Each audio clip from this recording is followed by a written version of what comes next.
Price Lord. வேதமே வெளிச்சம் என்கிற பகுதிக்கு உங்கள் யாவரையும் நாங்கள் வரவேற்கிறோம். உங்கள் இருதயத்தை காத்துக்கொள்ளுங்கள் என்கிற தலைப்பில் நாம் இந்த நாளிலே ஒரு சில காரியங்களை தியானிக்க போகிறோம். வேதத்தில் அகித்தோப்பேல் என்கிற ஒரு தேவ மனுஷனை நாம் அறிந்திருக்கிறோம். அகித்தோப்பேல் தாவீதுக்கு ஆலோசனை சொல்லுகிறவராக, தாவீதினுடைய மகனுக்கும் ஆலோசனை சொல்லுகிறவராக, அவர் சொல்லுகிற ஆலோசனை வேத வாக்கை போல அவர்களுக்கு காணப்பட்டதாயும் நாம் அறிந்தவர்களாய் 2 சாமுவேல் 16:23 இவ்விதமாய் நமக்கு காண்பித்து தருகிறது. ஆனால் அவருடைய வாழ்க்கை முடிவில் மிகுந்த ஒரு வேதனையான ஒரு முடிவை காணப்படுகிறது. எனவே அவருடைய வாழ்வில் இருந்து நாம் இந்த நாளில் 3 காரியங்களை கற்றுக்கொள்ளப் போகிறோம்.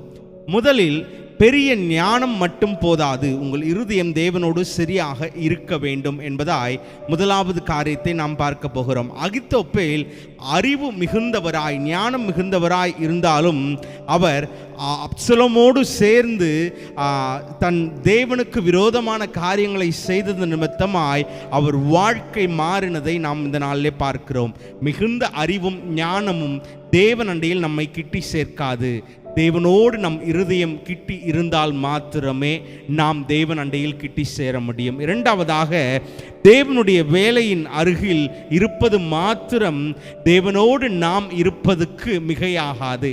எப்படி என்றால், அகித்தோப்பேல் தாவீதோடு கூட இருந்தார், தேவனுடைய வார்த்தைகளை சொன்னார், அவ்விதமாய் ஏற்றுக்கொள்ளப்பட்டு இருந்தாலும் அகித்தோப்பேல் தன்னுடைய இருதயத்தில் தேவனை விட்டு விலகி இருந்ததான ஒரு வாழ்க்கை, அப்சலோமோடு சேர்ந்து ஒரு தீயதான காரியங்களை செய்யத்தக்கதான வாழ்க்கை வாழ்ந்தார் எனவும் நாம் இந்த நாளிலே பார்க்கிறோம்.